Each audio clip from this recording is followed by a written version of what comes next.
خوفناک کہانیوں کے معزز ناظرین، السلام علیکم۔ آج کی سٹوری شروع کرنے سے پہلے چینل کو سبسکرائب کر لیں اور آیت الکرسی پڑھ لیں، کیونکہ یہ کہانی سنی نہیں جاتی بلکہ محسوس کی جاتی ہے۔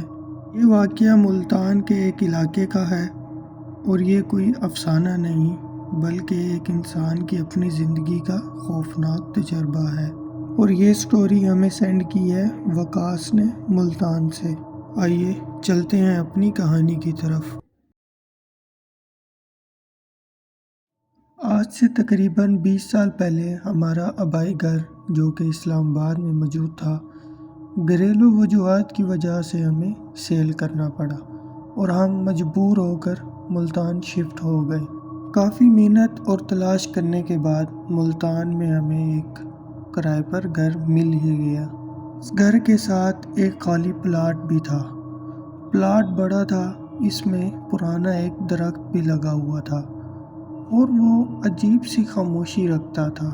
ہم نے سوچا جب پلاٹ موجود ہے تو کیوں نہ یہاں کوئی کام شروع کیا جائے، اور کافی دن سوچنے کے بعد آخر میں نے وہاں پر ایک چکن شاپ بنا لی، کیونکہ اس کا مجھے پہلے بھی ایکسپیرینس تھا، میں پہلے بھی کام کر چکا تھا، تو اسی وجہ سے میں نے یہاں پر چکن شاپ بنا لی۔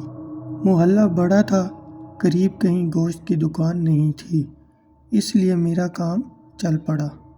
روزانہ مرغیاں کٹتی، گوشت بکتا اور جو ویسٹ ہوتا میں ایک بڑے سے ڈرم میں ڈال دیتا تاکہ بلدیہ والے آ کر اسے اٹھا کر لے جائیں۔ لیکن پھر ایک عجیب بات ہونے لگی۔ 2-3 دن بعد جب میں نے ڈرم چیک کیا تو وہ بالکل خالی تھا، نہ زمین پر نشان اور نہ ہی دروازہ توڑنے کے، حالانکہ رات کو ہم سب کچھ بند کر کے جاتے تھے۔ میں نے اسے اتفاق سمجھ کر نظر انداز کر دیا۔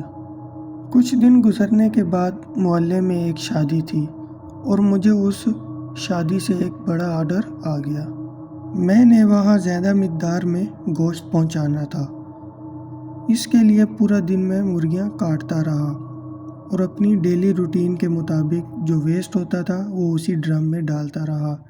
پورا دن کام کرنے کی وجہ سے میرے ہاتھ سن ہو گئے تھے اور جسم تھک کر ٹوٹ سا گیا تھا، اور پھر شام ہوتے ہی سارا گوشت میں نے وہاں پہنچا دیا اور میں گھر جا کر تھوڑی دیر کے لیے لیٹ گیا۔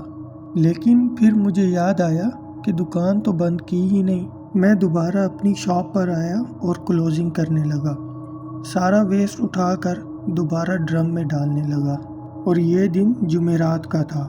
رات کے تقریباً 8:30 یا 9 بج رہے تھے جب میں واپس دکان پر آیا، اور پھر مجھے اچانک محسوس ہوا کہ میں اکیلا نہیں ہوں۔ میں نے نظر اٹھا کر دیکھا تو پلاٹ کے ایک کونے میں ایک عورت کھڑی تھی، پورا جسم برقعے میں ڈھکا ہوا تھا، کندھے جھکے ہوئے تھے، چہرہ مکمل چھپا ہوا تھا۔ برقع جگہ جگہ سے پھٹا ہوا تھا، جیسا کہ برسوں پرانا پہنا ہوا ہو۔ دل میں خیال آیا کہ شاید بھیک مانگنے آئی ہو۔ میں نے آواز دی، اماں کیا چاہیے؟ اس نے آہستہ سے سر اٹھایا لیکن چہرہ پھر بھی نظر نہ آیا اور بھاری آواز میں بولی، بیٹا تھوڑا سا گوشت دے دو، بہت دور سے آئی ہوں۔ اس کے ہاتھوں کی جھریاں اندھیرے میں بھی صاف نظر آ رہی تھیں۔ میں نے بچا ہوا گوشت اٹھایا اور اس کو دے دیا۔ اس نے پرانے پھٹے ہوئے نوٹ نکالے اور مجھے دینے لگی۔ میں نے کہا، اماں ایسے ہی لے جاؤ گوشت۔ وہ گوشت لے کر پھر اسی کونے میں جا کر بیٹھ گئی۔ میں نے کہا، اماں رات ہو گئی ہے، اب چلی جاؤ۔ وہ ہلکی سی ہنسی اور بولی، میرا بیٹا مجھے لینے آ رہا ہے۔ وہ وہیں بیٹھی رہی، اور عجیب بات یہ تھی کہ مجھے محسوس ہو رہا تھا جیسے وہ مجھے دیکھ رہی ہو، حالانکہ اس کا چہرہ ابھی تک نظر نہیں آیا تھا۔ اب رات گہری ہو چکی تھی، گلی میں لگے پیلے بلب کی روشنی اب مدھم سی لگنے لگ رہی تھی، اور پورا پلاٹ ایک عجیب خاموشی میں ڈوبا ہوا تھا۔ لیکن وہ عورت ابھی تک وہیں بیٹھی تھی، نہ وہ ہلی اور نہ ہی اس نے دوبارہ کوئی بات کی۔ میں نے جلدی سے کام سمیٹنا شروع کیا۔ دل میں ایک بے چین سا خوف پیدا ہو رہا تھا، جیسے کہ کچھ غلط ہونے والا ہو۔ اور پھر اچانک قریب گھروں میں کتوں کے بھونکنے کی آواز آنے لگی۔ پہلے ایک، پھر دو، اور پھر جیسے کہ پورے محلہ جاگ گیا ہو۔ ان کی آوازوں میں صرف شور نہیں تھا، خوف بھی تھا۔ اور میں جلدی جلدی اپنا کام سمیٹنے لگ گیا، اور اچانک میں نے لاشعوری کے طور پر پلاٹ کے ایک کونے میں دیکھا تو وہ عورت غائب تھی۔ میرا دل ایک لمحے کے لیے رک سا گیا۔ میں نے ادھر ادھر نظر دوڑائی، لیکن وہ کہیں بھی دکھائی نہ دی۔ میں نے خود کو سمجھایا شاید چلی گئی ہو، لیکن دل یہ ماننے کو تیار ہی نہیں تھا۔ اسی لمحے مجھے کسی کے آنے کی موجودگی کا احساس ہوا۔ میں نے دیکھا کہ وہی عورت دوبارہ میری دکان کے آگے سے گزر رہی ہے، اور عجیب بات یہ تھی کہ جو میں نے اس عورت کو گوشت دیا تھا، وہی گوشت وہ کچا کھا رہی تھی۔ اس کے منہ سے چبانے کی آواز آ رہی تھی، ہڈیاں ٹوٹنے کی آواز آ رہی تھی، اور میرا جسم ایک جگہ جم گیا، جیسے میرے اندر روح ہی نہ ہو۔ میں چیخ بھی نہ سکا اور حرکت بھی نہ کر سکا۔ اسی وقت اس نے آہستہ آہستہ اپنا سر میری طرف گھمایا، برقع ہٹ گیا اور میں نے اس کا چہرہ دیکھ لیا۔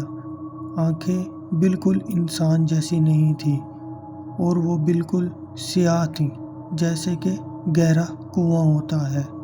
منہ حد سے زیادہ کھلا ہوا اور دانت لمبے اور نوکیلے، اور وہ مسکرائی، ایک ایسی مسکراہٹ جو انسان کو اندر سے توڑ دے۔ اگلے ہی لمحے وہ میری طرف بڑھنے لگی، اور عجیب اور خوفناک بات یہ تھی کہ وہ چل کر نہیں بلکہ رینگتے ہوئے میری طرف آ رہی تھی، اور میں فوراً الٹے پاؤں کانپتے ہوئے اپنے گھر کی طرف بھاگا۔ گھر پہنچ کر میں نے سکون کا سانس لیا، لیکن مجھے اس رات نیند نہیں آئی۔ میں سو نہیں سکا۔ آنکھیں بند کرتا تو وہی چہرہ سامنے آ جاتا، اور تب مجھے ایک بات سمجھ آ گئی۔ وہ جو روز ڈرم خالی ہو جاتا تھا، وہ کوئی اور جانور نہیں بلکہ وہ یہی عورت تھی۔ لیکن میرا ڈر ابھی ختم نہیں ہوا تھا۔ میرے دل کی دھڑکنیں ابھی بھی تیز چل رہی تھیں۔ مجھے نیند نہیں آ رہی تھی۔ میں نے کمرے کی ساری لائٹیں آن کر دیں، اور صرف میرے کانوں میں وہی چبانے کی آواز گونج رہی تھی۔ اور پھر اچانک دروازے پر دستک ہوئی۔ میں نے سنا، دل کی دھڑکن بند ہو گئی۔ دوبارہ دستک ہوئی۔ اب وہی آواز تھی، خاموش، پرواضح اور انسان سے بالکل مختلف۔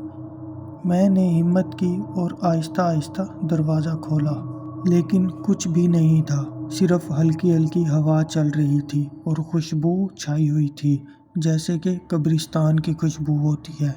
میں نے ایک لمحے کے لیے سوچا یہ صرف میرے دماغ کا کھیل ہے، یہ میرا وہم ہے، ایسا کچھ بھی نہیں۔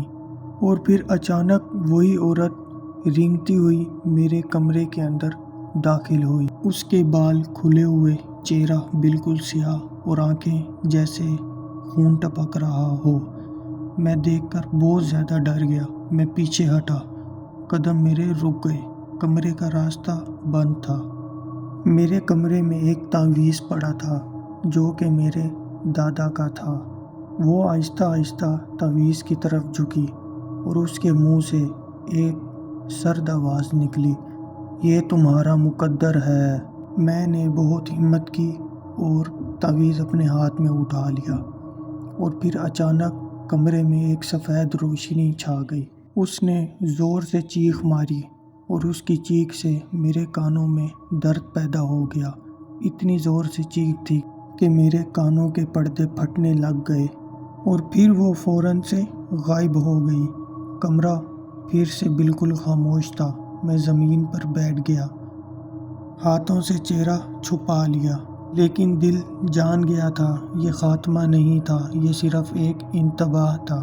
رات بھر میں نے کھڑکیوں کے باہر ہر سائے کو دیکھا، ہر آواز پر کان لگا کر سنا، اور جب صبح ہوئی میں نے تعویذ اپنے گلے میں باندھا اور وعدہ کیا میں کبھی بھی اس پلاٹ کے قریب نہیں جاؤں گا، لیکن اندر سے ایک چیز جانتا تھا، وہ عورت اب بھی وہاں ہے، خاموش انتظار میں، اور وہ دوبارہ واپس آئے گی۔